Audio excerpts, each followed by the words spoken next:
Habíamos visto todo con lo referente a la demanda de dinero. Con este gráfico, este, podemos explicar de manera general qué es la demanda de dinero. ¿Está bien? Ya hemos visto, ahora vamos a hacer vamos a reforzar todas las teorías que ya han leído ustedes, que hemos dado el control, y con eso vamos a estar, digamos, ya expeditos para poder definir o diferenciar entre la oferta y la demanda de dinero. De manera general, la demanda de dinero no es otra cosa que la preferencia por liquidez. Y esta siempre está en función de la economía en sí, ¿no? ¿Eso qué quiere decir? Si la economía de un país tiene un mercado profundo, eso significa de que la demanda de dinero es muy alta, ¿no? Se necesita dinero, los agentes económicos demandan mucho dinero, ¿no? Para hacer sus... A ver, Rolando dice, ¿me escuchan bien? A ver, entonces, la preferencia por liquidez está en función, básicamente, miren, de la tasa de interés, ¿no? Y la tasa de interés, ¿quién o dónde se determina? En el mercado financiero. El sistema financiero va a determinar si el agente económico prefiere más efectivo o prefiere otros activos. Y detrás de ese precio, ¿no?, que hemos visto, que es la tasa de interés, está el nivel de renta, el nivel de ingresos que tienen las personas, ¿no? La demanda de dinero es también influenciada básicamente por los agentes económicos de acuerdo a su trabajo, ¿no? Y eso se representa en el ingreso. Tenemos otras variables, por ejemplo, ¿no? La inflación, el tipo de cambio, activos financieros, que pueden ser de renta fija, de renta variable,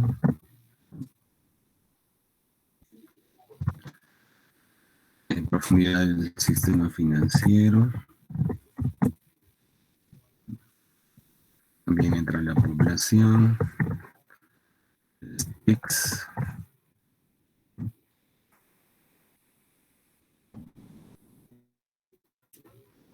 también está la cultura, están las costumbres, etcétera, etcétera, ¿no? ¿Por qué?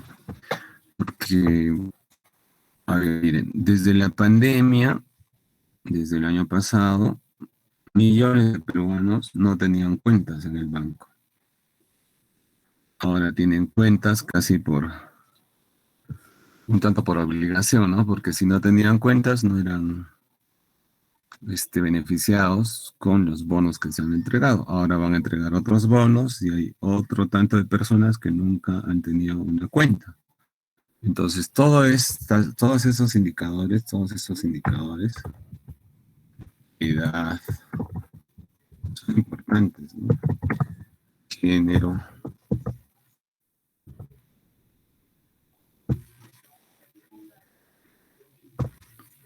género, el trabajo que ustedes están haciendo y eso, ¿no? Población, etcétera, etcétera. Vamos así. Entonces, todos estos van a hacer que la demanda aumente, disminuya, ¿no? A ver, vamos a recordar, por eso es importante microeconomía, ¿no? A ver, Yabel, hola Yabel, a ver, mira, si la curva se traslada hacia arriba y a la derecha,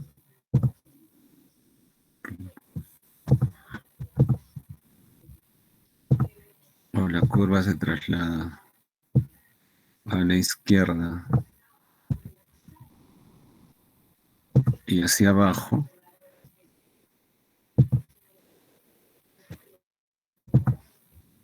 ¿qué se denomina este traslado?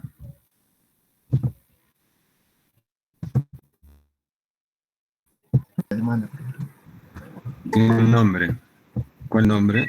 ¿Cómo se denomina este traslado? Tiene un nombre.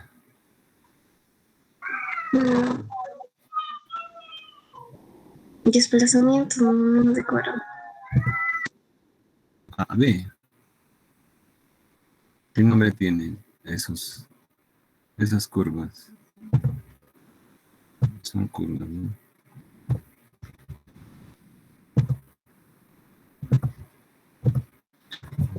A ver, Rolando, tienen que acordarse, recuerden, si lo han hecho, se desplaza, solo se desplaza en la curva. Eso es, ¿no? A ver, ¿me escuchan el resto? Sí, se le escucha. No son vuestros Sí, compañeros. profesor, se le escucha. Entonces, es vuestra línea, Waldir y Rolando.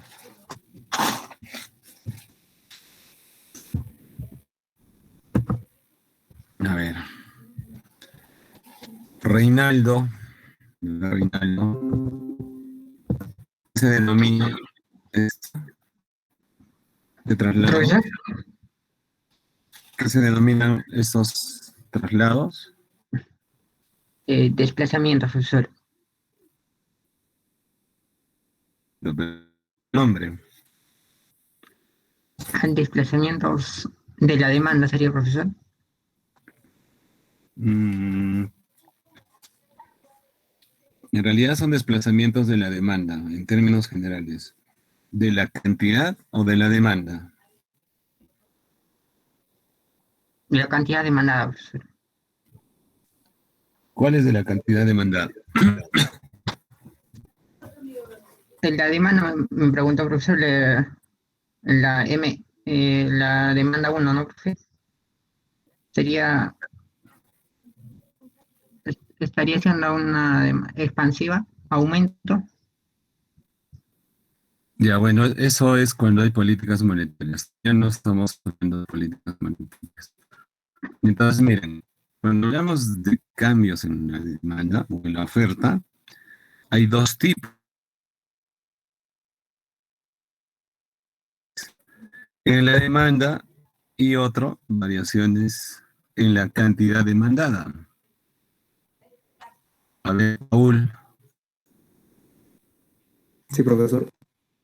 Paul, ¿qué se denomina el traslado de M de 0 a M de 1? Fase expansiva, profesor. No, las expansivas solo se van a producir cuando hay políticas monetarias. Ahora todavía no hemos hablado de políticas monetarias. Aumento de la cantidad demandada. Aumento de la cantidad demandada. A ver, ¿qué significa eso? ¿Que aumenta la cantidad o que aumenta la demanda? La cantidad. Por ejemplo, Profesor. la pregunta que les he hecho a todos, ¿qué es Sí, esto? sí, del C o Ya, del eso punto A es al punto C. ¿Qué se llama? aumento de la demanda, profesor. Aumento de Profesor, la- Y profesor, Desplazamiento de la cantidad de la- demandada. profesor, del punto A al punto C sería aumento de la cantidad demandada. Y Eso. solamente de la demanda sería de M de 0 a M de 1. Aumento de la Bien. demanda. Sí. Eso, ¿quién lo dijo? ¿Quién dijo? Emerson, ¿no? Sí. Muy bien, eso es, miren chicos, cualquier modelo de manera general, porque este es un modelo en realidad, ¿ya? O cuando ustedes vean funciones o un modelo econométrico en su parte funcional, la que manda siempre es la primera variable, ¿no? Esta de acá. Esta. Entonces, generalmente utilizamos esta, la primera variable, como la más importante, y el resto se mantiene constante, ¿no? ¿Por qué hacemos esta relación? Porque es un poco complicado hacerlas simultáneamente todas, ¿no? Se puede hacer un modelo, de hecho que se hace multivariable, eso se utiliza todos a la vez, pero ya se tiene que tener muchos más instrumentos, ¿no? Eso lo van a hacer en econometría. Entonces, miren, si nosotros mantenemos constante todas estas variables, a ver con qué lo voy miren, si mantenemos todas esas variables, ceteris paribus, eso significa que nosotros,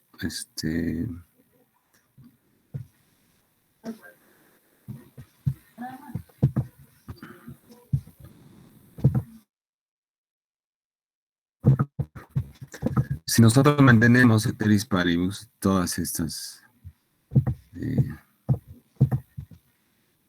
variables implícitamente están presentes ahí, pero no van a participar, ¿no? Listo. Eso quiere decir que solo entran en el modelo estas dos variables, la dependiente y la independiente.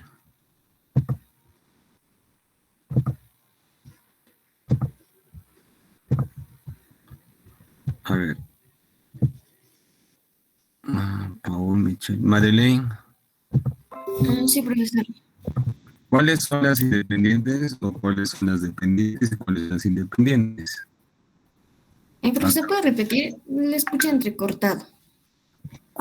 ¿Qué variables acá se y cuáles dependientes o viceversa, ¿no?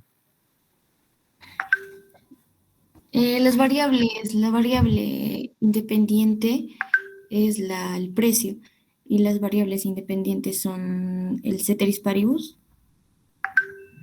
Ya. O sea, el precio es la dependiente y estas ceteris paribus independientes. Al revés, profesor. Estas dependientes y el precio independiente, ¿sí? Sí, profesor. Ya. A ver, Luz, Erika, ¿qué nos dices? Lo que dijo Madeleine. Profesor, la demanda de X es la variable independiente, no, la variable dependiente y el precio es la variable independiente. Y el Y el ceteris ceteris paribus. paribus es constante. Ya. Muy bien. Esta es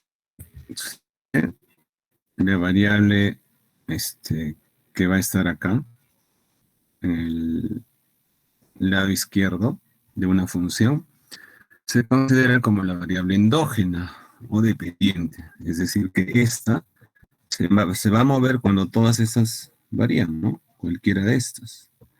Por eso se dice que esta es dependiente, depende de, ¿no? Estas son independientes porque no están, uno no depende del otro, pues, ¿no? Claro que cada uno tiene su modelo y pueden ser dependientes, eso ya es otra cosa. Entonces, cuando nosotros utilizamos la primera variable, independiente, en nuestro modelo, la tasa de interés, eso significa que vamos a tener cambios en la cantidad demandada. Ojo, cantidad demandada significa, miren, estamos en RC de interés y MP0, que es los saldos monetarios, en equilibrio, ¿no? Se supone que acá estamos en equilibrio. Si le ponemos una recta de oferta, ese es el equilibrio. ¿Sí? Listo. Entonces, si varía el precio, o sea, la tasa de interés, por ejemplo, si sube, nos trasladamos en la misma curva de A a B. Eso significa que la gente, ¿no?, va a demandar menos dinero y lo deposita en el banco. Eso se llama cantidad, porque miren, si acá nos ponemos en la situación de cualquier variable, de cualquier bien, digo, ese es el precio y esa es la cantidad, ¿no es cierto? Listo. Entonces, si el precio sube, ya sabemos, por teoría, por la ley de la demanda, ¿qué pasa con todos?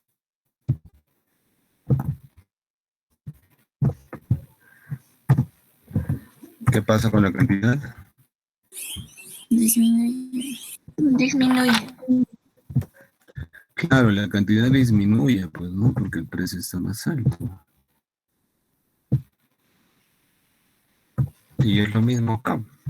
Pero nos estamos trasladando del punto A, que podría estar acá, al punto B, ¿no? Y si por el contrario el precio baja, o la cantidad sube, pero acá hay desplazamientos en la misma curva. ¿Por qué? Porque solo está variando esa, valga la redundancia, la variable independiente más importante, que es esta, ¿no? Solo el precio. Ahora, si varía cualquier variable, esta ceteris paribus, entonces, ¿qué ocurre acá? Miren, si nosotros lo ponemos esta, la tasa de interés, como ceteris paribus, eso significa que es constante. Y vamos a utilizar cualquiera de estas, ¿no? Por ejemplo, el ingreso, ¿no? Estas ya no van a ser ceteris paribus, el que está ceteris paribus es el interés, entonces utilizamos el ingreso. ¿Qué pasa si nos aumentan el sueldo? ¿Nuestra demanda aumenta o disminuye? Aumentaría. Aumenta, ¿verdad? Esto va a aumentar acá. Y eso se llama cambios en la demanda o variaciones en la demanda, ¿vale? Cuando toda la curva se traslada, ya es otra demanda, ¿vale? A ver, ahora ustedes están en proceso de preparación, ¿no es cierto? Cuando empiecen, ya, ahora el desayuno que ustedes toman es, digamos, el normal, ¿no? Un pan, café, leche, jugo, etc. ¿Bien? Cuando ustedes ganen más dinero, bueno, ahora no están ganando, pero cuando ustedes ganen, tengan un sueldo o tengan ingresos, ¿van a demandar los mismos productos que están tomando desayuno hoy día o van a ser diferentes? Diferentes. Diferentes. Van a ser diferentes, entonces vuestra demanda es esta en estos momentos, con X bienes. Cuando ustedes ganen, vuestra demanda es otra. Acá hay otros productos, otros bienes, ¿no? Ahora se van en bus, en combi, a vuestra chamba. No, dijo la 1. Cuando ustedes ganen, ¿en qué se van a ir? Caminando, ¿no? No, ¿cierto? ¿En qué se van a ir? ¿Van a seguir Taxi. usando el bus? Eso, taxi. Es otra demanda. Ya acá hay otro precio. El precio, miren, se mantiene constante. Ceteris paribus. Lo que ha cambiado es la demanda. O sea, el precio no puede aumentar porque es otro producto, ¿no? Otro ejemplo. Así muy básico. A ver, cuando ustedes están en la misa, viene el monaguillo a pasar la parte donde damos el aporte, ¿no? La limosna, el aporte pues que se da en las misas. ¿Ustedes dan amarillos, blancos o amarillos con blancos o billetes? ¿Qué es lo que dan ahora? Amarillos, profe. Eso. Amarillo, si es que tienen, ¿no es cierto? Si nos dan las gracias, porque, bueno, es así, pues. Y cuando ustedes ganen, ¿qué cosa darán? ¿Van a seguir con los amarillos? ¿Van a seguir Claro que con sí. amarillos y blancos o billetes? O sea, mínimo van a ser pues amarillos y blancos, ¿no? Entonces la demanda es otra. Vamos al sistema financiero. En el sistema financiero ocurre lo mismo. O sea, en cualquier situación, la demanda y la oferta se va a mover tal como es lo que nosotros conocemos de manera general, la demanda. Y la oferta también se mueve de la misma forma. Entonces, por ejemplo, eh, a ver, si yo les pregunto, ya, esto ya lo hemos hecho. A ver, una pregunta si me da. Luz Belli.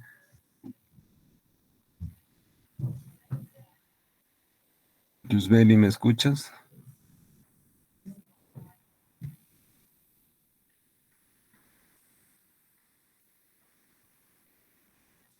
Ah, ¿ustedes cuando salgan de la universidad van a demandar o van a ofertar trabajo? Ofertar. Oferta. Trabajo. ¿Oferta o demandan? ¿Seguros? Ofertar trabajo. Oferta. Ofertar trabajo. Claro, lo que ustedes van a hacer es ofertar trabajo, ¿no? En el caso de la demanda, bueno, de manera general, ¿qué es la demanda de trabajo? Bueno, representa el número de trabajadores que las empresas están dispuestas a contratar, ¿no? Eso es. Y dependerá de qué tipo de trabajo, ¿no? Calificada, no calificada, experimentada, no experimentada, etcétera, etcétera. Entonces, pero esa demanda de trabajo se comporta igual que esta demanda, ¿no? ¿Cuál sería el precio en la demanda de trabajo? A ver, Juana. El salario, profesor. Claro, también es el salario, ¿no? Sueldo salario. Pero de manera general nosotros lo conocemos como precio. Entonces, si analizamos la demanda de trabajo, es lo mismo. Obviamente que acá ya no basta la tasa de interés, sino los salarios, ¿no? Y ahí está. Entonces, conocer esos conceptos básicos son importantes porque no obtenemos o no caemos en una situación de confusión, ¿no? Esa confusión nos hace ver de otra forma la economía y nos hace meter la pata, ¿no? Tal como están hablando los economistas de izquierda de este gobierno, ¿no? O sea, si tenemos un ministro de Economía, sabe los conceptos muy bien, pero los sesga a su ideología, ya no somos economistas, ¿no? O sea, lo que está haciendo el ministro es patear simplemente la teoría económica.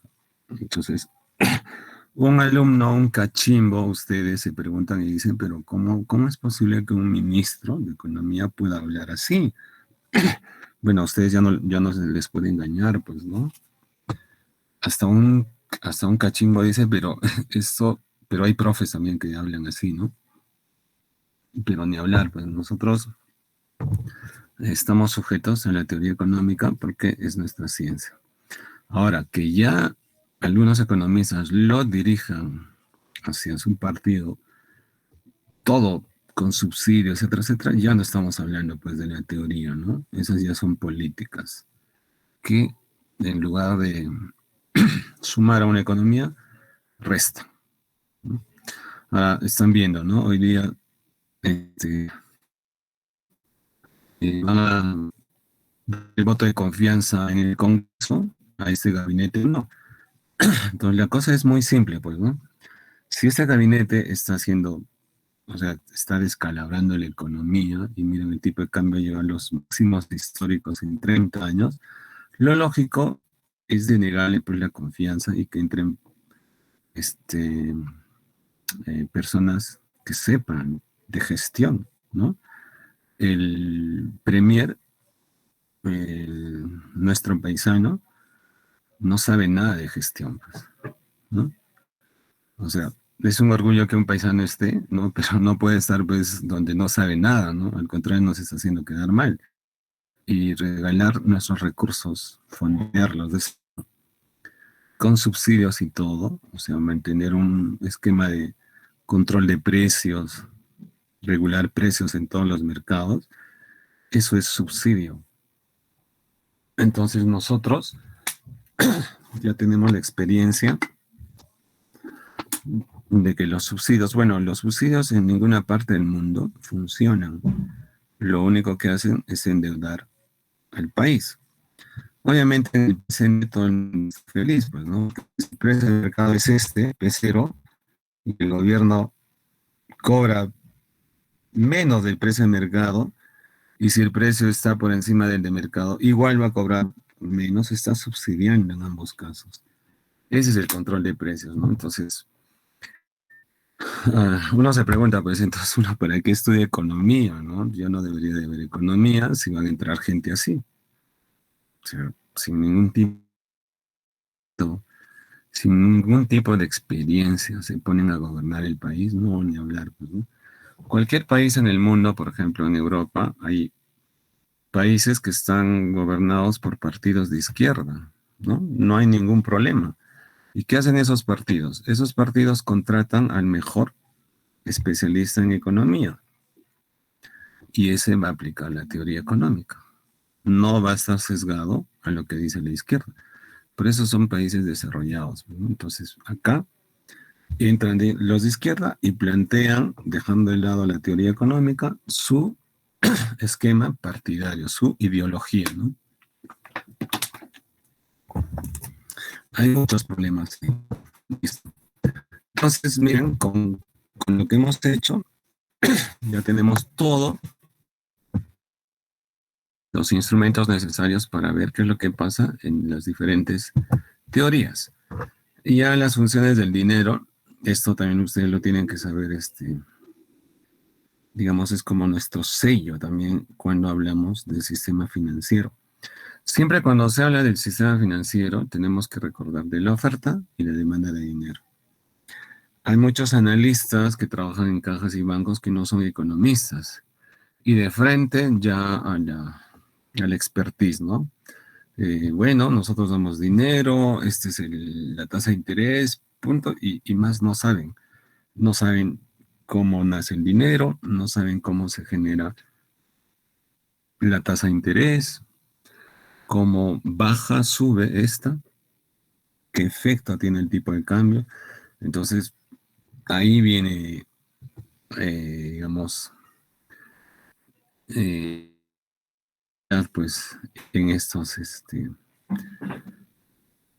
estos intermediarios, ¿no? Entonces, es importante, si nosotros vamos a trabajar en el sistema financiero, si a mí me gusta el sistema financiero, la base de todo es la demanda y oferta de dinero. Si yo no sé qué es eso, voy a tener problemas para entender todo lo que pasa después.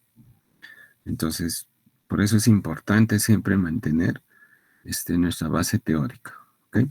Entonces, nosotros, el agente económico, siempre va a demandar dinero por alguna razón, ¿no?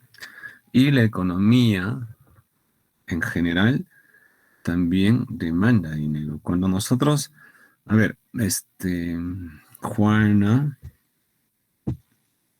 Jeremy,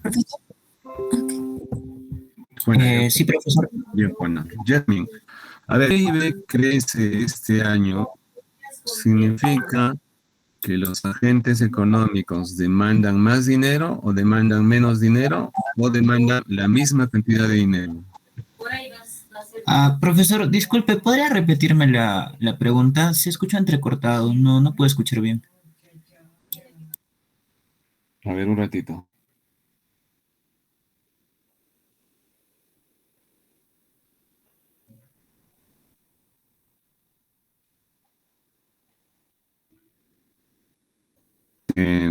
Y le aumentan para el siguiente año, los agentes económicos van a demandar más dinero, menos dinero o la misma cantidad de dinero. Si el PIB aumenta, profesor, pienso que deberían demandar más dinero. Ya. Ok, hasta ahí está bien. Ahora dime, ¿cuál es el mecanismo o por qué demandan más dinero?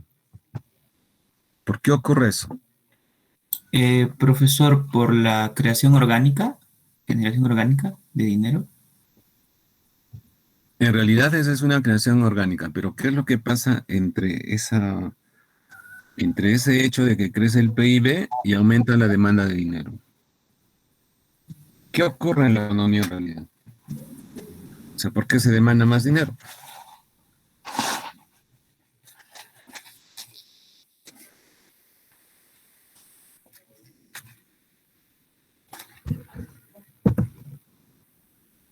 A ver, Jeremy ha dado un punto, falta algo más. Jacqueline, Que cuando la demanda de dinero aumenta es porque, por ejemplo, el nivel de ingresos de las personas también aumentan, entonces ellos pueden demandar más dinero, ¿no? ya, muy bien, Dada su riqueza o el nivel de ingresos de cada persona. ya. Pero todavía falta ahí algo más. A ver, Aide, a lo que ha dicho Jacqueline y Jeremy, ahí pusiste algo también. Aide, Sería porque los bienes y servicios están incrementando, como el PBI está creciendo, entonces las personas van a demandar más, por lo tanto van a necesitar más demanda de dinero para poder comprar esos bienes y servicios, porque si no fuera así, entonces entraríamos en una inflación. ya, muy bien, Aide. Aide, creo que por ahí, creo que muy bien. Lo que ha dicho Jeremy, Jacqueline y Aide está en la línea, ¿ya? Pero ¿qué ocurre? Miren, ese es otro detalle. Un economista que, o sea, cuando un economista tiene que ser muy técnico, o sea, sabe la teoría, pero también tiene que ser muy perspicaz en su explicación, porque mucha gente no sabe nuestra jerga, ¿no? Para nosotros es muy fácil que es la demanda y la curva, toda esa vainetilla, pero si nosotros le decimos a una persona que no estudia economía, no entienden, dicen, pero no la paro, explícame mejor. Entonces, un economista que es muy técnico y sabe explicar muy bien ese concepto, ya ni hablar, pues, ¿no? O sea, eso es, así tiene que ser un ministro. Y un ministro no puede, pues, confundir más a la gente, ¿no? O sea, si uno está estudiando muy bien y viene el ministro y dice, no, vamos a controlar los precios, y uno dice, pero ¿qué es esto, no? En mis clases me han enseñado, los libros dicen que no es bueno para una economía. El mercado tiene que poner los precios. Entonces, cuando el PIB aumenta, ¿qué ocurre? Se supone que el PIB aumenta porque hay más producción, ¿no es cierto?, de bienes y servicios. Eso significa que las empresas están produciendo más. Al producir más, necesitan más insumos, necesitan más mano de obra, maquinaria y equipo, van a aumentar sus tributos, etcétera. Entonces necesitan más dinero. Ese dinero se va a obtener porque el BCR tiene que emitir el dinero porque la economía lo está demandando. ¿Está bien? Entonces, cuando el PIB crece y el BCR emite, es una creación totalmente orgánica de dinero. Es una emisión con respaldo. Pero si la economía no crece, y obviamente significa de que el PIB no está creciendo, significa que va a haber escasez de productos, de bienes y de servicios. Y obviamente cuando hay escasez, estos empiezan a bajar y obviamente el precio empieza a subir, ¿no? Entonces, para calzar esa diferencia, el Estado emite dinero sin haber crecido la economía, y eso es una emisión inorgánica. La gente demanda más dinero, ¿no? Entonces, pero el dinero que está inyectando la autoridad monetaria sin respaldo es inflacionario. Entonces, cuando una economía no produce, porque se cierran los mercados, se espanta la inversión y se controla precios, es lo que está buscando este gobierno. Destruir todo lo que hemos construido. O sea, están disponiendo el dinero sin ningún tipo de planificación económica, como si fuera de ellos, ¿no? Entonces, los recursos, al menos los financieros, son muy escasos. Por más ingresos que tengamos, siempre van a ser escasos. Y esos hay que distribuirlos de la manera más eficiente. O sea, tiene que haber gasto de calidad. Tal cual no se ve ahora, ¿no? Listo. Entonces, ya cuando vamos la política monetaria, vamos a ver qué es lo que ocurre con la oferta y la demanda de dinero, pues, ¿no? Entonces, vamos. A ver. Esaú, ¿estás ahí? Sí, profesor, dígame. Hola, Esaú. A ver, Esaú, el dinero es el activo más estable, más líquido y menos riesgoso, o es muy riesgoso, inestable y nada rentable. ¿Qué es el dinero? Yo creo que es el menos riesgoso, el más estable y el más líquido que utilizan la mayoría de personas. ¿Y habrá alguna oportunidad en que sea riesgoso, inestable y nada rentable?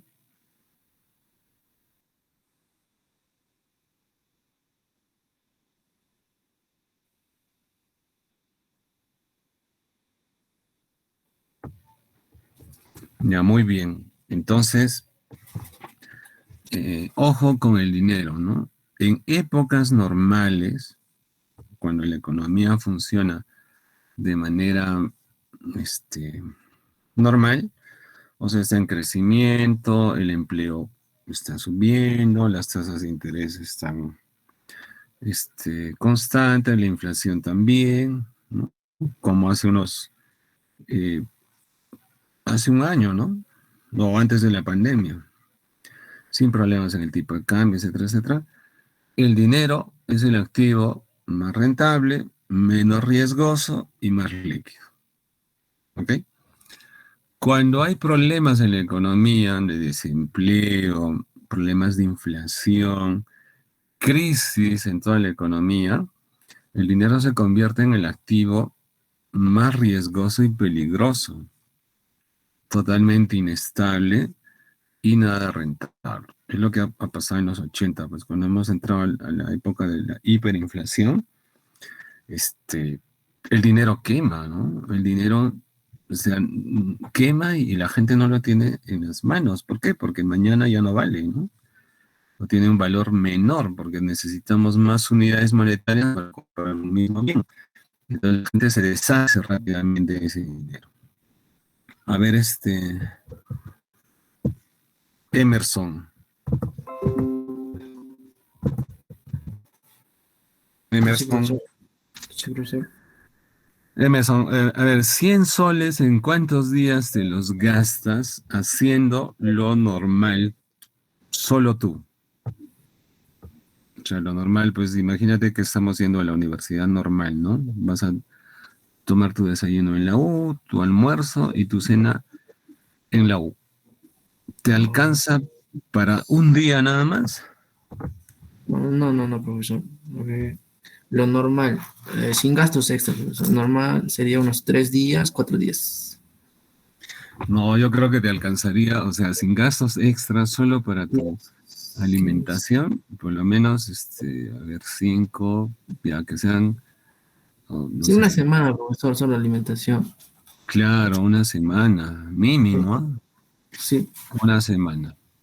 Pero si esos 100 soles, los tienes en la mano y todos los días hay un incremento de la inflación en 10, 15, 20%, no se sabe en realidad, pero los precios están subiendo, ¿te alcanzará para una semana o para menos?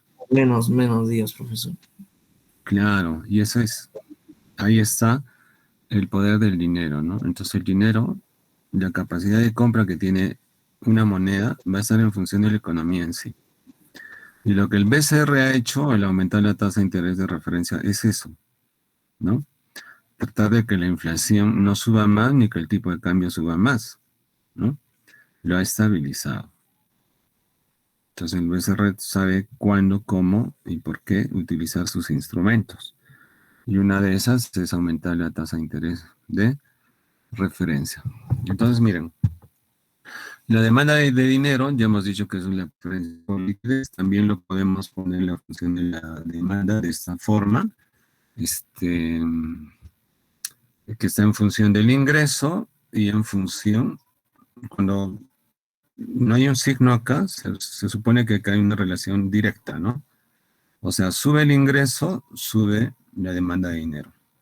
Y acá hay un signo negativo, eso significa que la tasa de interés y la demanda de dinero tienen una relación indirecta. Si aumenta la tasa de interés, obviamente la demanda de dinero va a disminuir. Lo que hemos visto acá, ¿no? Es lo mismo. Ahí. ¿Ok? F y H son los parámetros que nos van a determinar la sensibilidad que tiene el ingreso y la tasa de interés. Y cuando estamos hablando del ingreso, ahí ya entra la teoría de Keynes, ¿no? ¿Recuerdan? Keynes, ahorita lo vamos a ver.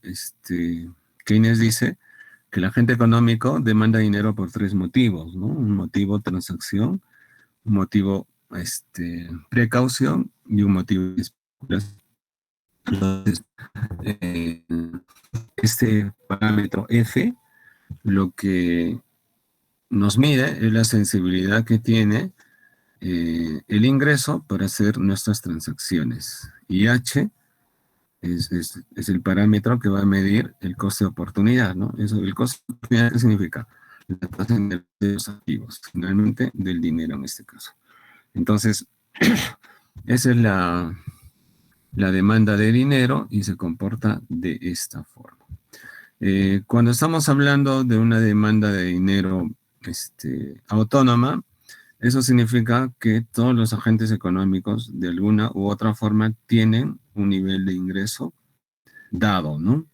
Que está ahí, ya sea por ahorros, ya sea por la familia, los amigos, ¿no? Hermanos, etcétera, etcétera. Ahí está, siempre. Ahora, por ejemplo, hay personas de extrema pobreza, ellos también tienen una demanda de dinero autónoma. Y esos son los programas sociales, ¿no? De por medio hay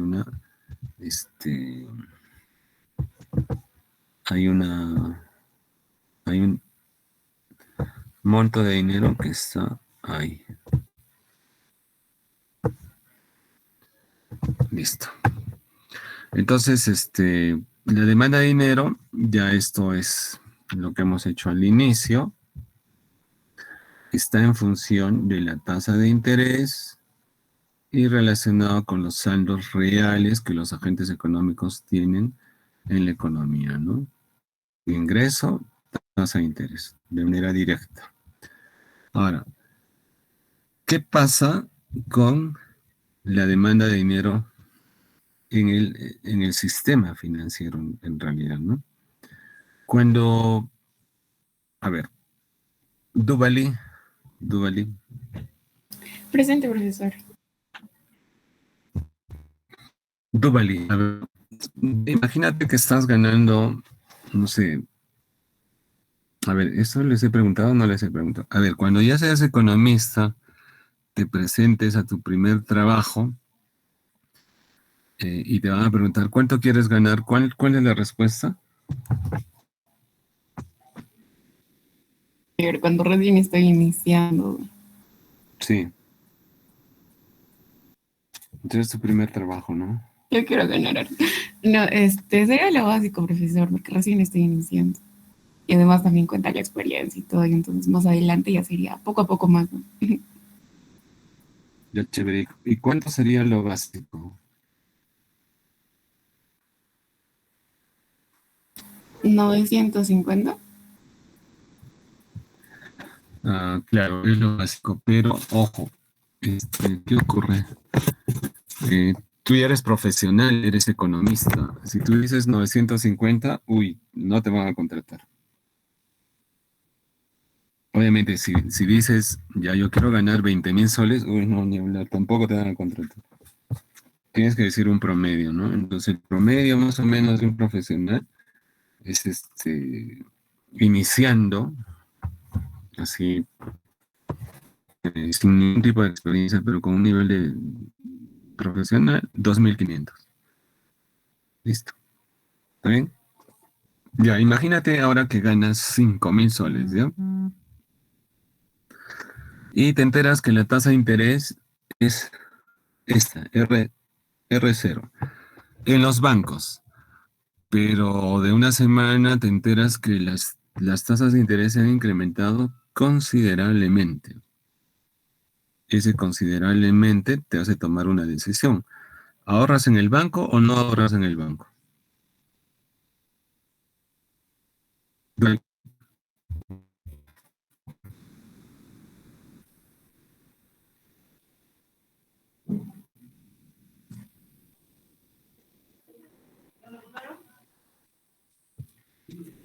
Duvali, ¿estás ahí? Emerson, la tasa de interés considerablemente. ¿Ahorras o no ahorras? Sí, profesor. ¿Por qué ahorras? Pues me genera más rentabilidad en un futuro. Bueno, para un futuro. Exactamente. Entonces, miren, las decisiones que se toman en el sistema financiero por los agentes económicos es porque, por una razón, ¿no? Y es esta, miren. Recuerden que nuestro ingreso, ¿no?, está destinado una parte a consumir y una parte a ahorrar, ¿no? Esa parte a consumir está marginal a consumir, ¿no? Recuerda. Y el ahorro también por la propensión marginal al ahorro. Entonces, más o menos esto es la proporción a consumir en Perú. Miren, en los 90 nuestra propensión marginal era 1. Y el ahorro 0 en realidad, no existía. En realidad era más que 1, ¿no? Pero eso es lo máximo. Entonces, no tenía dinero para consumir. Entonces, no sé si ustedes han visto en algunas tiendas del barrio, todavía existe, ¿no? El cuadernito. Uno va a la tienda, señor, voy a llevar 10 panes con leche, y eso lo anotan en el cuaderno, ¿no? Para pagarlo a fin de mes. Hay algunos productos que ya la señora sabe y le pone una prima, ¿no? Por ejemplo, al aceite, a la leche, no sé, le aumentan el precio. Y entonces los peruanos en los 80 han vivido así, con cuadernos. O sea, hemos vivido al crédito en esa época. ¿Por qué? Porque simplemente el Estado, con Alan García en esa época, aplicaron una política económica totalmente deficitaria y subsidiaria. Y eso es lo que se está haciendo ahora, ¿no? Es lo mismo que se está haciendo, lo que se hizo en los 80, control de precios, subsidio a todos, el gas se va a vender a la mitad. ¿Ustedes creen que el gas cae del cielo y que porque este gobierno con corte izquierdista va a decir, no, el gas es muy caro en Perú, lo vamos a bajar a mitad de precio? Obviamente el consumidor dice que bueno, ¿no?, que lo bajen a mitad de precio, pero en realidad se está hipotecando vuestro futuro, el de ustedes. Es un coste muy, muy alto. Muy alto. Entonces, ¿cómo y con qué subsidiamos? Es urgente, miren, la única forma de subsidiar todo lo que está haciendo este gobierno es utilizando nuestras reservas. Y como nuestras reservas no se pueden utilizar de esta forma, porque hay una ley de reservas, solo el BCR lo puede utilizar, y para cuestiones de comercio internacional, tipo de cambio, balance de pagos. Entonces lo que quiere hacer este gobierno es bajarse la Constitución y echar mano, o sea, asaltar las cajas del Estado para poder solventar todo lo que se... Entonces, cuando eso ocurre, bueno, los países pues se van a un fondo profundo, ¿no?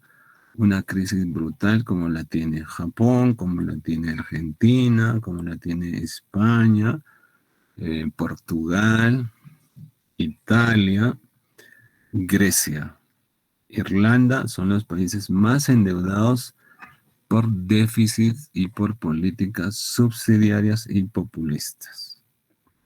No hay mejor situación para una economía del mercado. Si una economía crece por situaciones de mercado, esta es próspera. Y si nosotros hemos crecido tanto en los últimos 30 años, es porque nuestra economía y nuestra constitución se rige por las reglas del mercado.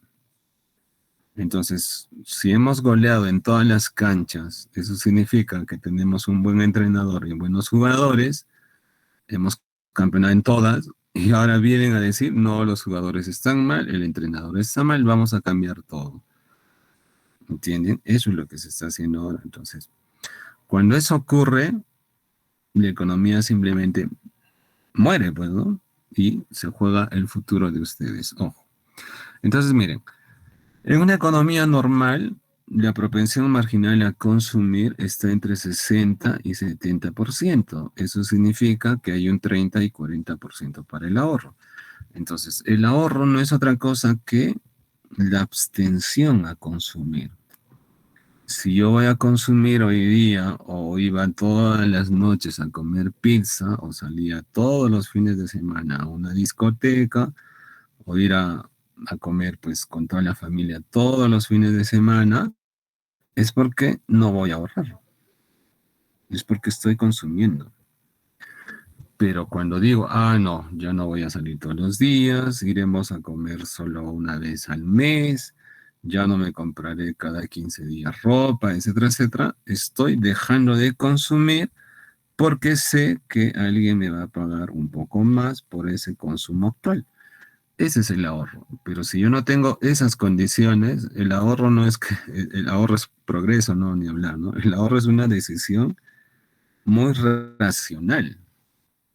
Y esa racionalidad está con esta variable, ¿no? Del consumo. A ver, Cristal, ¿tú ahorrarías? Cristal, ¿me escuchas? Sí, profesor presidente. Hola, Cristal. A ver, ¿tú ahorrarías 50 soles mensualmente teniendo un ingreso de 5.000 soles? ¿Es bueno ahorrar esos 50 soles? Profesor, ahorraría mucha más cantidad de esa. Claro, si alguien te dice, mira, Cristal, tú eres economista y quiero ahorrar 50 soles, ¿qué te parece? ¿Tú qué le dirías? Que es muy poca su propensión a ahorrar y debería aumentar. Claro, miren, a mí mis amigos que son abogados, ingenieros, ¿no? Etcétera, sin mentirles, me llaman todos los días, ¿no? Mira, José, ¿qué puedo hacer con mis dólares? Estoy preocupado, ¿no? Y le digo, ¿de cuántos dólares estamos hablando? 500 dólares. Vamos, invítame un ceviche y olvídate, ¿no? Es que 500 dólares no es nada, pues. O sea, no significa nada. No va a ocurrir nada. Mejor cómprate algo, vamos a comer un ceviche, ¿no? Entonces, si nosotros vamos a ahorrar, tiene que ser algo que supla esa parte del consumo, ¿no? Es el costo de oportunidad. Si no ocurre eso, mejor hay que gastarlo, hay que darle buen uso, ¿no? Es más o menos así. A ver, Cintia. Cintia, ¿me escuchas? Sí, profesor. Sí, mira, saca buenas notas, ha llegado el fin de mes y tú te dicen, mira, hijita, te has portado muy bien, te doy 200 soles para que lo gastes este fin de semana. ¿Qué haces tú con los 200 soles? Gasto una parte y lo demás ahorro. Ya, una parte 100 lo gastas y 100 lo ahorras. ¿Tú qué haces, Alan? Ay, ay, ahorraría todo. Espera, no te escuché mucho. No se escuchó. Ahorraría todo, profesor. Faltaría esa fiesta. Ah, ya, tú lo ahorras todo. Ya, chévere. Cintia gasta la mitad y ahorra la mitad. Tú, Abraham, ¿qué haces?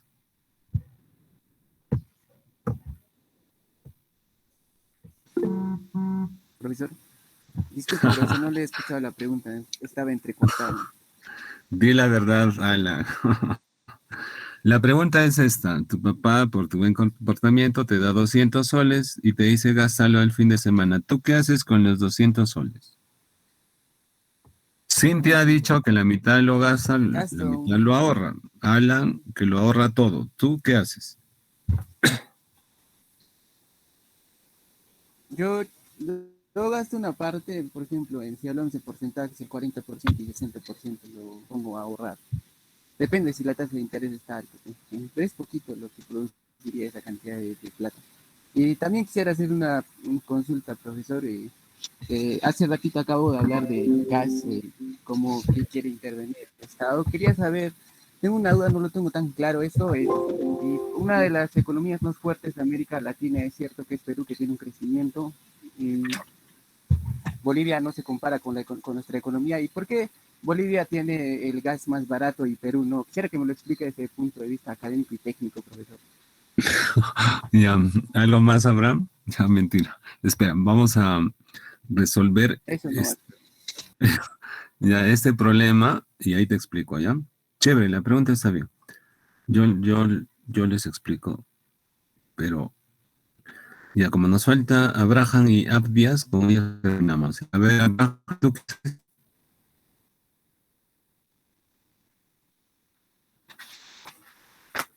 Abraham.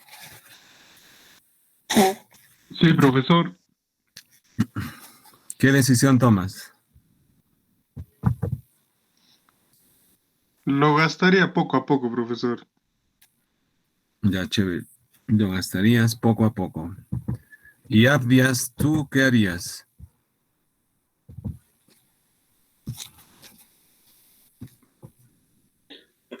Profesor, me llamaba a mí, ¿no? Sí, Abdias, ¿tú qué harías? A ver, yo lo gasto, creo, profesor. ¿Lo gastas todo, una parte, lo prestas?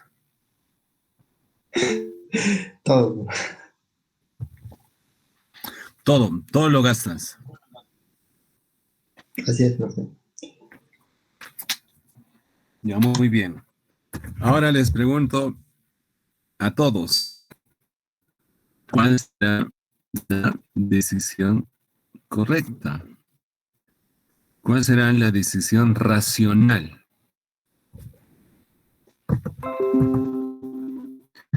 Eso está relacionado con todo lo que se hace en la economía, con el Estado, con la empresa, con los micros, comercio exterior, familias, o sea, todos los agentes económicos tienen que reaccionar de una forma racional.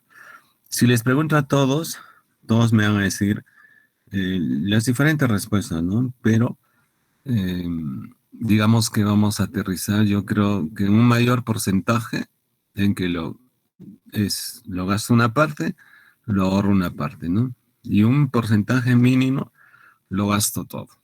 Ya. Pero ojo, acá vuestro papá les ha dicho, hijo, lo gastas en el fin de semana.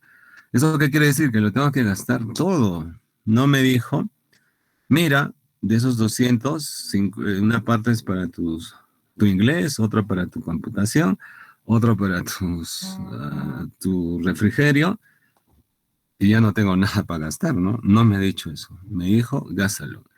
Entonces, miren, por ejemplo, si a la región le dan 100 unidades monetarias y la región en el año gasta 40, ¿es racional eso o no? La UNSAC tiene 100 y gasta 40 también. No es racional, o sea, te han dicho gasta. Entonces, la racionalidad viene de ese sentido, viene desde ese punto de vista, ¿no? Entonces, si yo voy a ahorrar acá, es porque voy a dejar de consumir y estoy asumiendo mi decisión por el costo de oportunidad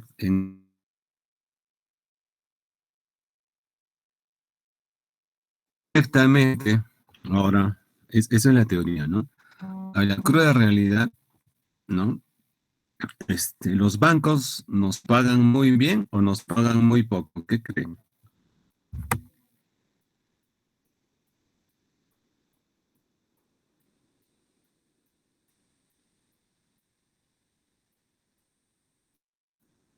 Muy poco. ¿Y por qué crees que es muy poco? ¿Quién dijo muy poco?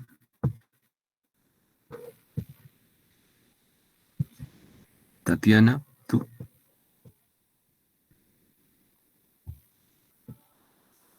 No, profesor, pero es bien muy poco. Ya. Debería ser. Mejor la pregunta es, ¿cuánto es la tasa de ahorro en Perú?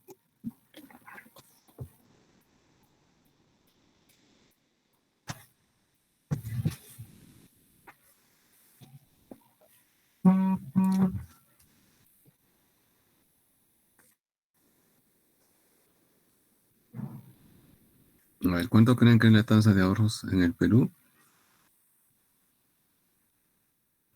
En el mundo, tienen el mismo valor, ¿ya? El dinero es un bien, les había mencionado, como cualquier otro, y no tiene por qué costar mucho más acá o allá. La tasa de interés en Perú de ahorros es entre 2% y 5% anual. ¿Está bien? Obviamente que el 2% es lo general. Puede llegar hasta 7% de acuerdo a la negociación, ¿no? Por ejemplo, si yo voy a depositar 100 millones de dólares, yo le puedo decir al banco, pero mira, este banco, por eso funciona el mercado, ¿no? Yo voy al crédito y le digo, voy a depositar 100 millones de dólares. ¿Y cuánto me vas a ofrecer? 5%. Ah, no, pero mira, el Continental me está ofreciendo 7. ¿Tú cuánto me ofreces? Ya, 7.3. Listo, dejo. Se negocia. Pero si uno va y dice, mira, tengo 100 soles, quiero depositar, ¿cuánto me vas a pagar? 2%, señor. Esa es la tasa de interés de mercado. Listo. Si voy a cualquier lado, me van a pagar 2%, ¿no? Entonces, si yo voy a otros países, la tasa de interés es la misma, es 2%, 1.8, ¿no? La diferencia entre países de América Latina, por ejemplo, o países poco profundos con los profundos, la diferencia radica en el spread financiero. ¿Qué quiere decir eso? Que los países poco profundos tienen una tasa de interés activa mucho más alta que los países profundos, ¿no? La diferencia, por ejemplo, en Perú, de la tasa de interés pasiva y activa es más o menos, ahora con la pandemia, ¿no? Todo lo que se hizo con las políticas monetarias, la tasa de interés activa está entre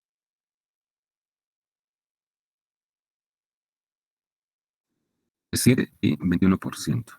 Entonces, la diferencia en algunos rubros, por ejemplo, viviendas, autos, etcétera, tarjetas de crédito, es de 2 dígitos.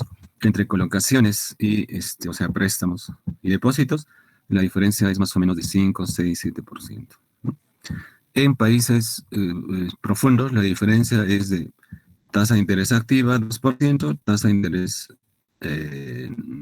pasiva 2%, tasa de interés activa 3.5, 4.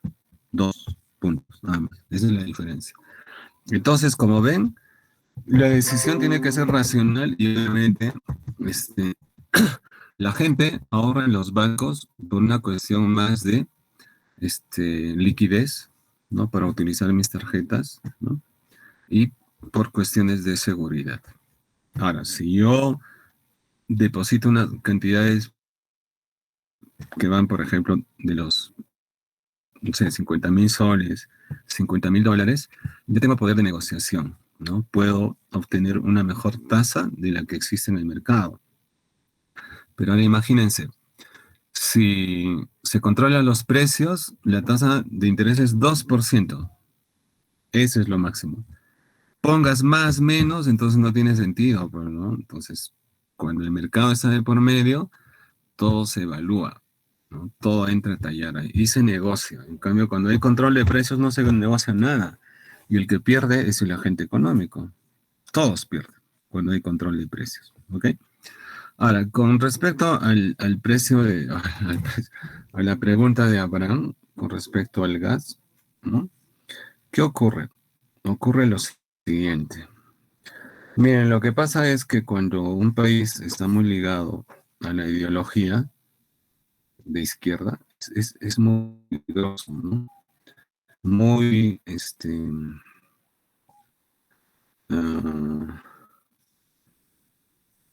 muy, digamos, muy riesgosa a nivel presente y a nivel futuro, ¿no?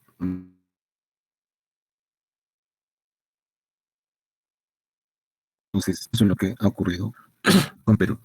Cuando se encuentra gas en Bolivia, nosotros también encontramos el gas, más o menos en la década de los 70 y los 80, ¿ya? Entonces, miren, los bolivianos, que ya está entrando esa tendencia de izquierda, hacen todo un proceso de pues de quién va a producir ese gas que encontraron, ¿no? Entonces, al inicio, los bolivianos decían, bueno, que lo haga el Estado, ¿no? Entonces, se dan cuenta que los bolivianos no saben nada de gas, ¿no? Contratan a Shell y Shell hace todo el proceso. En Perú también ocurre lo mismo, ¿no? Ok, el gas lo vamos a concesionar a una empresa privada. Entonces los peruanos dicen, no, ¿cómo? El Perú no se vende, ¿no? El Perú no, lo tiene que hacer el Estado. El Estado no tiene recursos. El Estado peruano está endeudado hasta. Entonces los bolivianos nos llevan entre 20 y casi 30 años en una producción de gas. Ellos son especialistas en gas. De hecho, que cuando entra a funcionar Camisea, se contrató mucha gente de Bolivia, que son especialistas. Incluso tiene facultad una ingeniería de gas, petroquímica, una cosa así, ¿no? En la UNSAC se creó, hay una facultad, ¿no? Desde petroquímica, algo así, que creo que está en la primera promoción, en el tercer, cuarto año. Se supone que van a salir especialistas para trabajar en el gas. Entonces, miren, nosotros hemos demorado tanto, ¿no? Por una cuestión ideológica. No, lo tienen que hacer el Estado. Nos hemos demorado tanto y que se concesiona, sale todo a la luz y yo. Como los bolivianos, miren, los bolivianos tienen aproximadamente 11 millones de habitantes. O sea, es una contra pequeña. Nosotros llegamos a los 35 millones. El ingreso per cápita de Perú llega casi a $9,000, de ellos están a $3,000. Entonces, ¿qué ocurre en estos años? Ellos han producido, o bueno, han generado su industria para el gas doméstico. El Perú no tiene eso. Entonces, el gas que va de Perú, miren, si nosotros tenemos, si ellos ya tienen la industria, la estación procesadora para gas doméstico, obviamente que no tienen costes de transacción altos y el gas pues cuesta barato, ¿no? Una población pequeña, mucha producción, ni hablar. El gas es barato. ¿Qué pasa con nuestro gas? Nuestro gas en Lima, hay una planta en Melchorita, en Cañete. Esa planta produce el gas, ¿no? Una parte doméstica, que es la mínima, el resto se va a las industrias y ahí queda. El otro porcentaje se va a Estados Unidos, ¿no? A que se procese ese gas. Y entonces, el gas que va a Charati y que cuesta más que en cualquier parte del mundo, se va a Estados Unidos, regresa a Lima, de Lima va a Cusco, de Cusco, ya imagínense los costes de transporte, pues, ¿no? Y esa es la razón por la que el gas cuesta más en Perú. No es porque la empresa se lo lleva, la empresa pone el precio, no, ahora quieren vender a mitad del precio. Realmente, miren, el gas cuesta R0, el Estado quiere venderle a R2, ¿no? Este espacio, ese margen, lo va a subsidiar. ¿Y de dónde sale eso? De nuestro dinero. Entonces, en lugar de hacer mejorar la salud, la educación, seguridad, se va a gastar en gasolina, en petróleo y en gas. Y no solo va a ser esto, pues multiplica en todos, en electricidad, en transporte, en comunicación, todo se quiere subsidiar. Un país no aguanta así. ¿Está bien? Entonces, ¿recuerdan cuando, bueno, ustedes estaban en el colegio, Ollanta Humala ganó en Cusco porque dijo, yo voy a crear un gasoducto a Cusco? Pues era pues un cuentazo, ¿no? No tiene sentido hacer un gasoducto desde Camisea a Cusco para poner pues gas doméstico. O sea, nadie podría hacer una inversión así, porque es una inversión al pierde, ¿no? El número de habitantes que hay en Cusco es mínimo, medio millón de personas, no todos usan gas, no hay industrias, entonces ¿cómo vamos a hacer semejante gasoducto? ¿Para qué? No tiene sentido. Y no se ha hecho. Y ni se va a hacer, pues, ¿no? Pero por una cuestión política sí lo pueden hacer. Esos son los elefantes blancos. Entonces la economía no funciona así. La economía tiene que ser planificada. La economía tiene que haber un estudio de mercado. Y los costes son tal cual, ¿no? En otros países, por ejemplo en Colombia, el gas es mucho más masivo, pero es más o menos, tiene el mismo precio que acá. En Chile, en Argentina. En Bolivia tienen el precio porque su producto está ahí, su planta está. Si nosotros hubiéramos reaccionado y dejar de lado la ideología, seríamos productores y exportadores de gas doméstico. No lo hemos hecho porque obviamente es muy caro, mucha tecnología, y hay otros países que lo producen a un coste mucho menor del que nosotros tendríamos esa industria. Y de hecho que eso cuesta, ¿no? Lo que podría hacer el Estado es simplemente hacer otro tipo de... Es que también es medio complicado, ¿no? Ya se hizo, por ejemplo, miren, para dar cobertura a la selva en una época de gas, de combustible en realidad, se puso un precio a la mitad solo en la selva. Entonces, ¿qué ocurre? Los grifos de Tacna, de Cusco, de Lima, de Ica, de Arequipa, de Tumbes, se iban a la selva y vaciaban todos los grifos comprando a ese precio barato y se lo llevaban a sus mercados y los vendían ganando el 50%, ¿no? Entonces es recontra complicado supervisar cuando se liberaliza de esa forma, no cuando se subsidia, ¿no? Entonces lo que se piensa hacer o se pensaba hacer es que, por ejemplo, en Charati o en todo Cusco, el gas debería de costar menos, pero subsidiado con el canon. Esa sería la mejor alternativa. Porque de otra forma no, o sea, no se puede subsidiar con otros recursos que no provienen de la fuente. ¿Cuál es la fuente? El canon. Simplemente, si el gas cuesta, no sé, ahora está 50, creo, ¿no? 45, una cosa así. Y entonces en la región Cusco, porque ahí se produce, el gas va a costar 25. Pero solo se vende a los que son de Cusco, con DNI, una cosa así, ¿no? Pero ya esa situación media, digamos, menuda, es difícil de controlar, pues, ¿no? Porque van a venir, o sea, una distribuidora de gas va a vender, no sé, 1000 galones. Y uno dice, ¿pero a dónde vas a llevar? A la convención, pero ya lo estoy llevando a Lima. Entonces es medio complicado, ¿no? Entonces esa es la razón. No hay ningún tipo de cuestión oscura, que las empresas, ¿no? Es lo que cuesta, es lo que vale, ¿no? Entonces, lo que se tiene que hacer es crear una industria, pero no existe. O sea, no es que no quieran las empresas una industria de ese tipo, ¿no? Lo que quieren, bueno, no están las condiciones financieras para hacer un tipo de industria para el gas doméstico. Lo que sí se está planteando, y eso está en todas las ciudades, es que se construyan redes de gas a domicilio. Entonces ahí sí tendría sentido, ¿no? Pero para hacer las redes en toda la ciudad, por ejemplo, de Cusco se tiene que destruir la ciudad. Las redes de gas tienen que tener más o menos 5 metros de profundidad.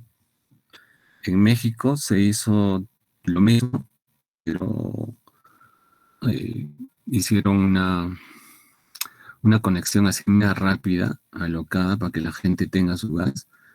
En unas partes de México hicieron, creo, a 2 metros, 1,5 metros, un temblor y boom, explotó toda esa parte, ¿no? Hay una canción del Tri que se llama Juanito, creo se llama la canción, y ahí describe esa catástrofe que ocurrió, ¿no? O sea, todo explotó.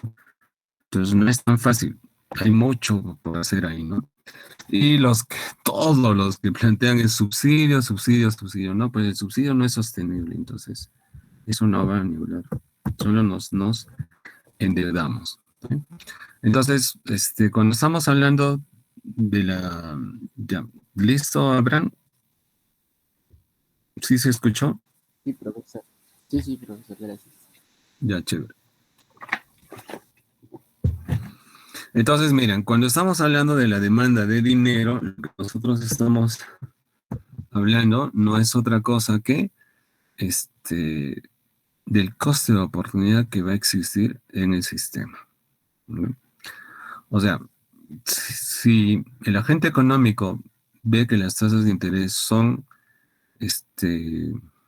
muy atractivas, aceptables, entonces lo que yo hago es optar mi dinero en ese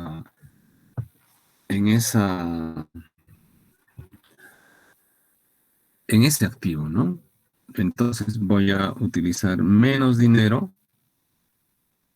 para hacer mis actividades porque sé que voy a tener mayores niveles de ganancias en realidad, ¿no? Porque estoy depositando. Entonces, tenemos dos tipos de intereses. El tipo de interés nominal, el tipo de interés real y la tasa de inflación que miden el coste de oportunidad del dinero.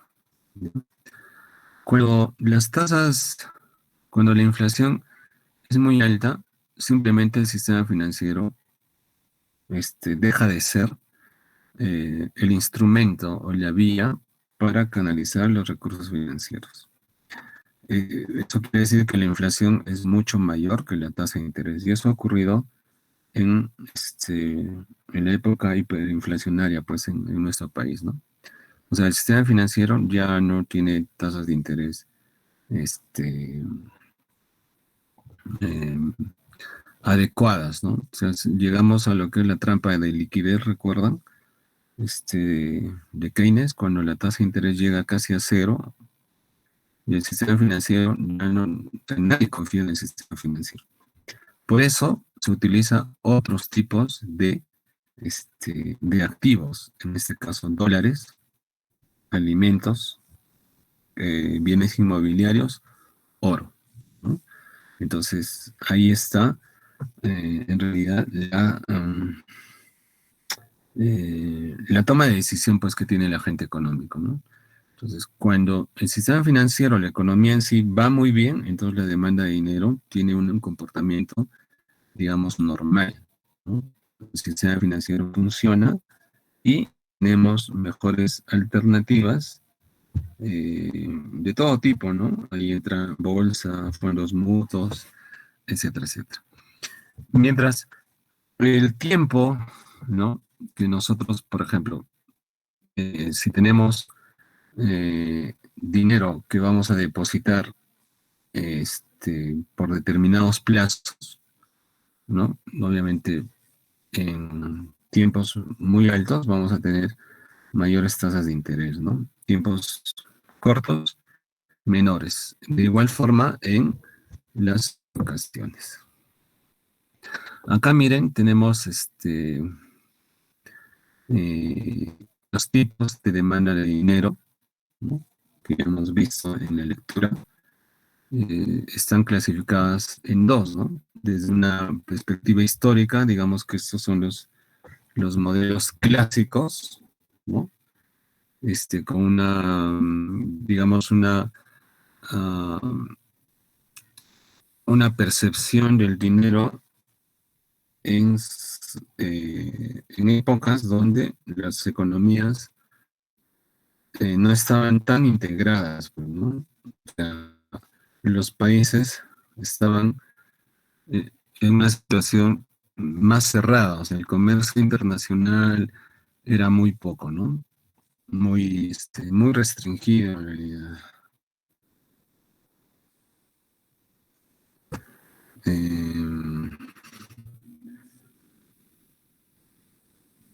A ver, ¿qué es lo que ocurre en estas teorías? Miren, estas teorías han ido evolucionando de acuerdo a cómo estaban evolucionando la economía, ¿no? El comercio, la producción, todo ello.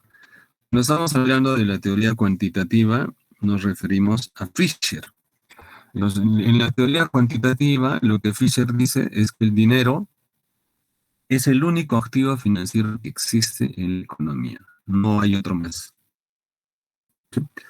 Eso significa que no hay bonos, no hay letras, pagarés, solo hay el efectivo. Y ese efectivo estará en función a los precios, al PIB, a la velocidad del dinero y a las transacciones, ¿no es cierto? Entonces, mientras los precios suban más, la circulación o la velocidad del dinero, o sea, si hay inflación, va a ser mucho más rápida, y eso es lo que les explicaba, ¿no? Más o menos, los 100 soles nos van a durar un día o 2 días, ¿no? A ver, Waldir, Waldir, dime, a ti, cuando empieces a ganar, ¿te gustaría que te paguen a fin de mes, semanal o quincenal? ¿Qué sistema te gustaría?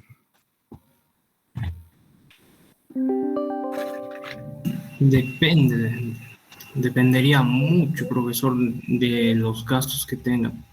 A mí me gustaría que me paguen quincenal. Quincenal, muy bien.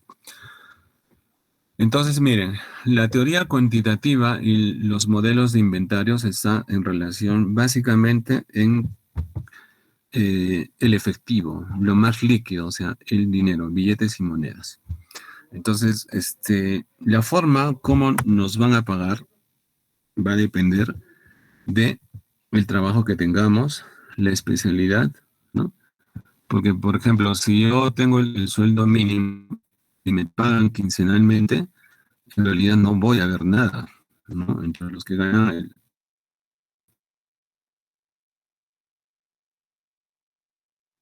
o sea, digamos, 5.000, 7.000 soles, les pagan quincenalmente.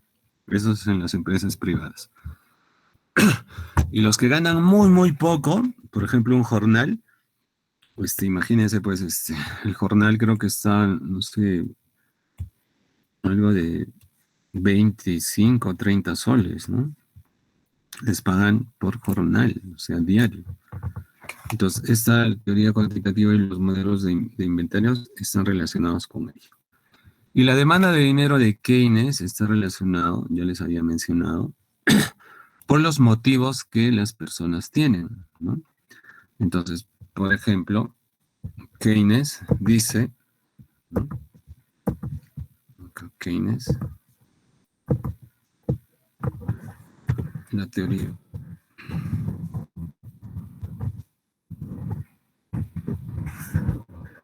La teoría de demanda de Keynes dice que los agentes económicos demandan dinero. Tres motivos, ¿sí? Motivos. Lo vamos a poner así.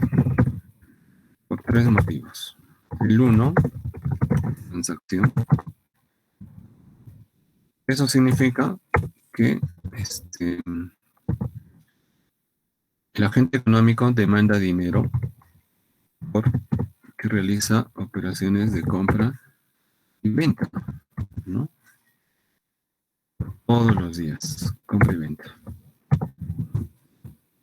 Precaución. Diario ocurren eventualidades.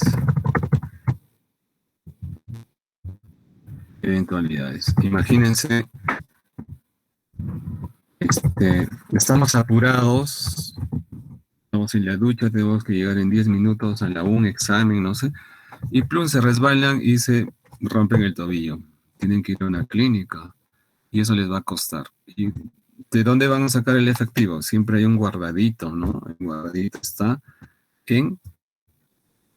ustedes saben, pues, ¿no? Está en la cajita, en el tetero, llega alguien importante, un pariente que no venía hace muchos años y tenemos que llevarlo a comer, etcétera, etcétera, ¿no? Esa es la precaución. Cuando ustedes van a una fiesta, tienen para hacer la chancha, pero el del taxi no se toca. Ese del taxi es para mi taxi. Bueno, ¿cuántas veces no habrán gastado, no? Pues es la realidad. Pero sí, eso nos va a costar mucho, ¿no? Caminar tan lejos por haberlo gastado cuando no teníamos que gastarlo. Y el otro motivo es la especulación, ¿no? Bien, la precaución, eventualidad lo tiene una empresa, un estado, ¿no? Si hay un atentado terrorista, un terremoto, ¿no? Etcétera, etcétera. Una pandemia, entra ese dinero, ¿no? Un incendio, un robo, un accidente, entra ahí. Esa es la demanda de dinero. Y la especulación que está en relación al coste de oportunidad. El coste de oportunidad del dinero, por ejemplo, es bolsa, ¿no? Es invertir en activos financieros, oro, petróleo, bolsa, commodities, derivados, etcétera, etcétera. Entonces, el motivo transacción, ¿bien? El motivo transacción está en función del ingreso.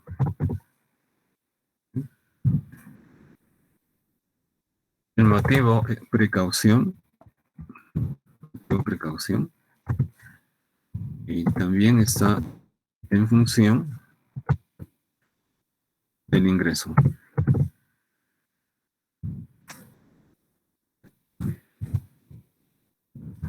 A ver, el motivo de especulación, Yabel, ¿estás ahí? Sí, profesor. A ver, el motivo de especulación, ¿en función de qué será? De las expectativas, profesor. Ya, expectativas, algo más, falta. El tipo de interés también, profesor. Claro, exactamente, es por la tasa de interés, porque es la rentabilidad que yo puedo tener que invertir en cualquier otro activo, menos en dinero. ¿Está bien? Eso es. Entonces, se demanda dinero por Keynes, ¿no? En la teoría keynesiana, por los motivos transacción más el motivo precaución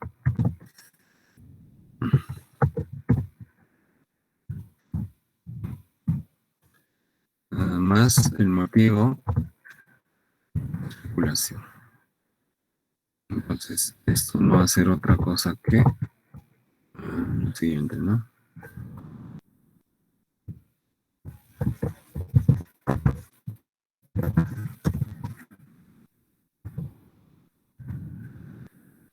Ingreso.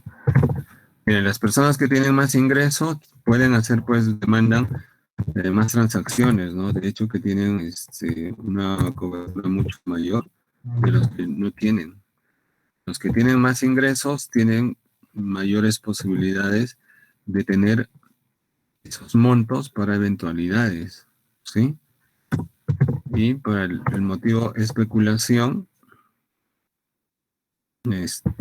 igual, va a estar en función del nivel de rentabilidad, esto que está en función del motivo o del ingreso, ¿no? Entonces, eso es lo que dice Keynes.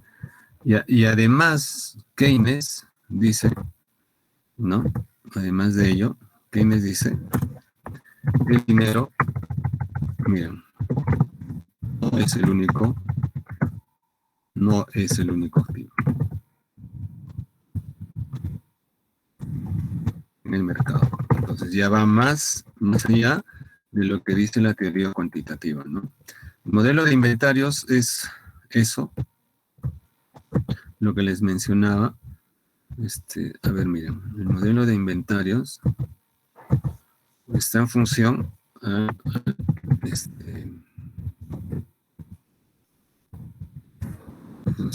a cuánto nosotros demandamos dinero y en qué tiempo y en qué forma. O sea, es la forma de generar nuestros ingresos. A ver, miren, por ejemplo, estos son nuestros ingresos. Ya que está el tiempo. A ver, Tatiana. Sí, profesor. Tatiana, el primer día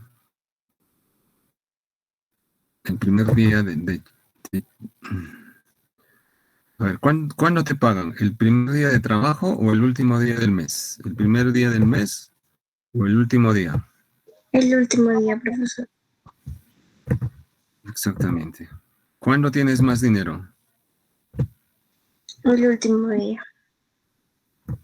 ¿El último día o el primer día del mes? Como me pagan el último día del mes, entonces los primeros días como que hay más. Claro, exactamente. Y el modelo de inventarios se basa, tiene un nombre del modelo Serrucho, ¿no? Entonces, miren, el primer día de cada mes, ¿no? Yo tengo este monto. Digamos 100. Pasan los días y el último día, ¿no? Del mes. ¿Cuánto tengo?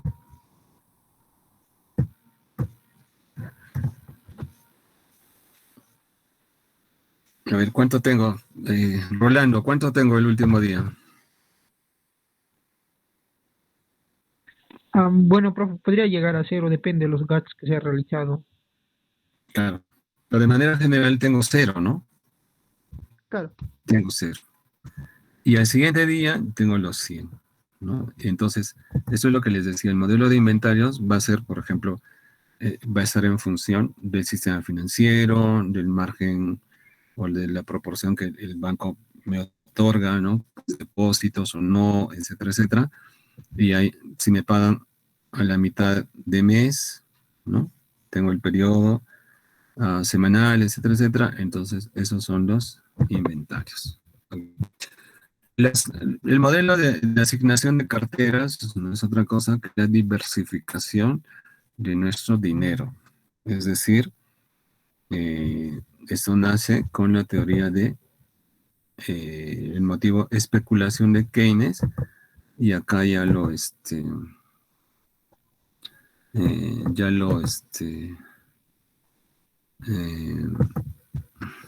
por ejemplo, Markovich,